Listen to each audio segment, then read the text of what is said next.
Hi friends, welcome to అత్తా కోడళ్ళ వంటిల్లు. ఈరోజు మనం డ్రై ఫిష్ పట్టిసావడ అంటారు కదా, పొడవుగా ఉంటుంది, అవి వండుకుందాం. దానికోసం నేను ఒక పెద్ద చేప తీసుకున్నాను.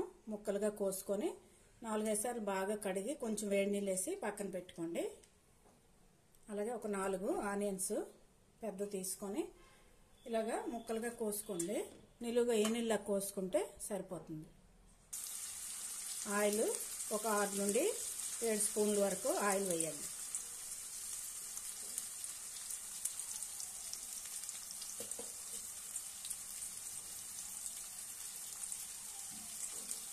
ఇందులోనే వెల్లుల్లి ఒక 7 నుంచి 8 రెమ్మలు తీసుకొని కొంచెం దంచి వేయండి చాలు. ఇంకే మసాలాలు కూడా వేయక్కర్లేదు. ఈ ఆనియన్స్ తోటే మనకి టేస్ట్ వస్తుంది. కొంచెం వేగాలి. ఆనియన్స్ వేగాయి కదా, కొంచెం వేగితే చాలు, ఎక్కువ వేగక్కర్లేదు. మనం కడిగి ఉంచుకున్న ఈ ముక్కలు, డ్రై ఫిష్ ముక్కలు వేసుకోవాలి. దీంట్లోనే ఒక 1/2 స్పూను పసుపు,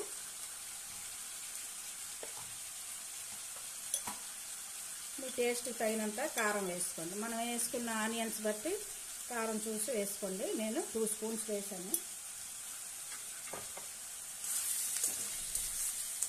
కలుపుకుందాం. కారం కూడా వేగింది. ఇప్పుడు ఒక గ్లాస్ వాటర్ వేసుకోండి. జస్ట్ ములిగినంత వరకు వాటర్ వేసుకుంటే సరిపోతుంది. నేను సాల్ట్ వేయలేదు కదా, ఈ చేపల్లోనే సాల్ట్ ఉంటుంది మనం ఎంత కడిగినా కూడా. దించే ముందు టేస్ట్ చూసుకొని ఆనియన్స్ ఎక్కువ ఉంటే కొంచెం చప్పగా ఉంటుంది, అప్పుడు కొంచెం చిటికెడంతా సాల్ట్ వేసుకోవాలి. లేకపోతే ఉడికేటప్పుడు ఈ చేపల్లో ఉన్న సాల్ట్ అంతా దిగుతుంది. అందుకోసం మనం సాల్ట్ వేయక్కర్లేదు. ఇంచుమించు కొంచెం ఉడికిన తర్వాత చూద్దాం.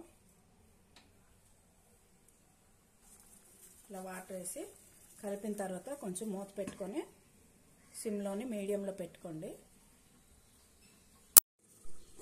ఇప్పుడు చూద్దాం. కొంచెం నీరు ఉంది కదా, ఇది కూడా దగ్గరకు అవ్వాలి. కలిపేటప్పుడు నెమ్మదిగా కలుపుకోవాలి. ఇప్పుడు సాల్ట్ చూసుకుందాం. నాకైతే ఆ చేపల్లో ఉన్న సాల్టే సరిపోయింది. సాల్ట్ చూసుకుంటే చేపల్లో ఉన్న సాల్ట్ వేరేగా వేయక్కర్లేదు. కొంచెం దగ్గరికి అయ్యాక దించుదాం. చూసారు కదా, ఇలాగ ఆయిల్ మీద తేలినట్టుంటే దగ్గరికి అయిపోయినట్టే. ఇప్పుడు పొయ్యి ఆఫ్ చేసుకొని డిష్ అవుట్ చేసుకుందాం.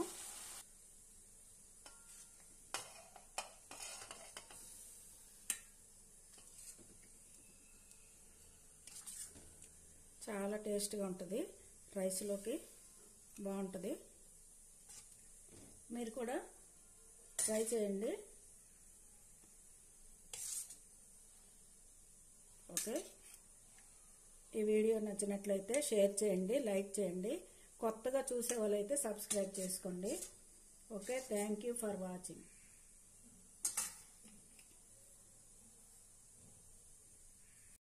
ఇలాగా డిష్ అవుట్ చేసుకోండి.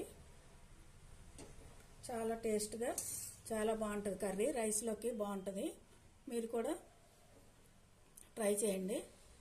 Okay, thank you for watching.